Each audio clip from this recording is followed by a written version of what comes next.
Hey there, welcome back to my channel. Today what we're doing is installing bar and turn signals. We're going to be replacing the stock turn signals, these big honkers here, and replacing them with these M.Blaze disc bar in indicators.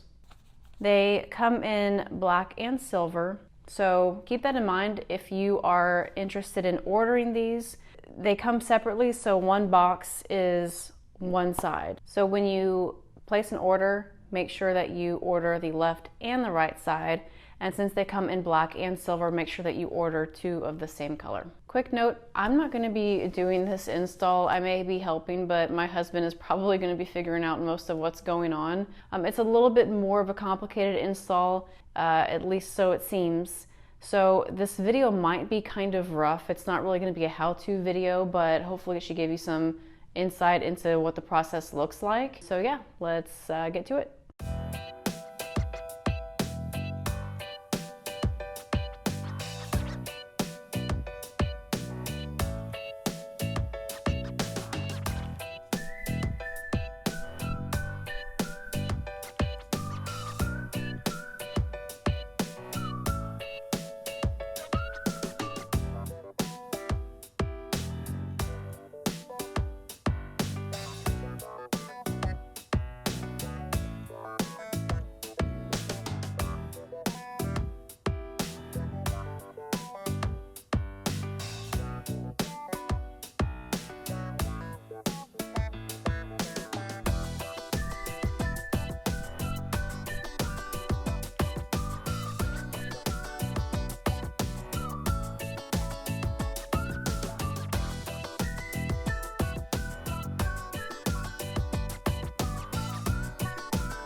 We've got the right side installed physically, not electronically. So we have the indicator on, we have it wired through.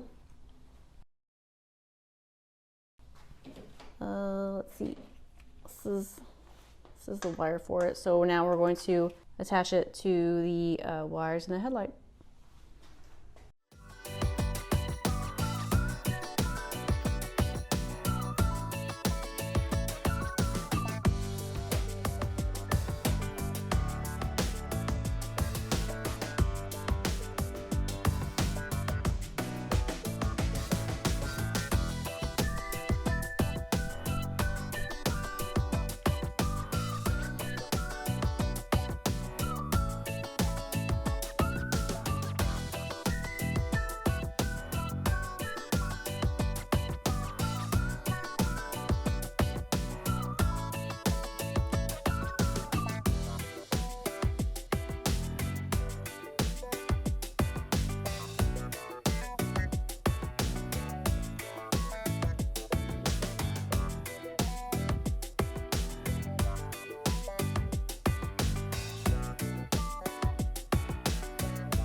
Okay, so we're done. So everything seems to be working. What we did was, if you remember, we drilled a hole right under this ignition switch.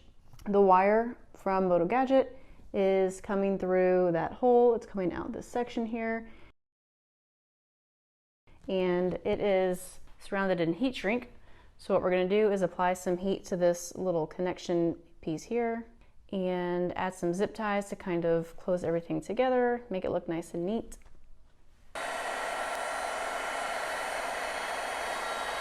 I'm supposed to.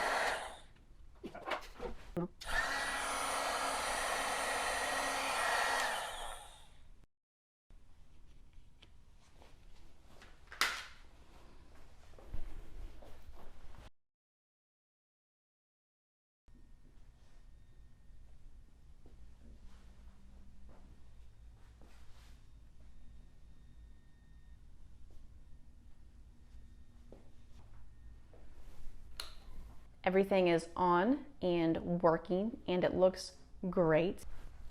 I mean, it really cleans up the whole look of the bike, right? You don't have those giant indicators right here. It's all together right here, and it really complements our Motogadget InView spy mirrors. And if you want to see that installation video, then click right up in here somewhere. In all, the project took about 3.5 to 4 hours, so it wasn't super quick, but we knocked it out in an afternoon. And really, because we didn't take it anywhere, it saved us hundreds of dollars, so huge win there. We did order a flasher relay, which we didn't have to use because everything seems to be blinking as it should. The only really tricky part about this installation was removing those stock bar ends. They were just difficult to get out, so if you're doing a project like this, keep that in mind. If you have any questions regarding the installation, go ahead and drop them down below. I will see if I can answer them for you and help you out with your project. And if you haven't already, go ahead and hit that like button, hit the subscribe button, and I will catch you next time. Bye.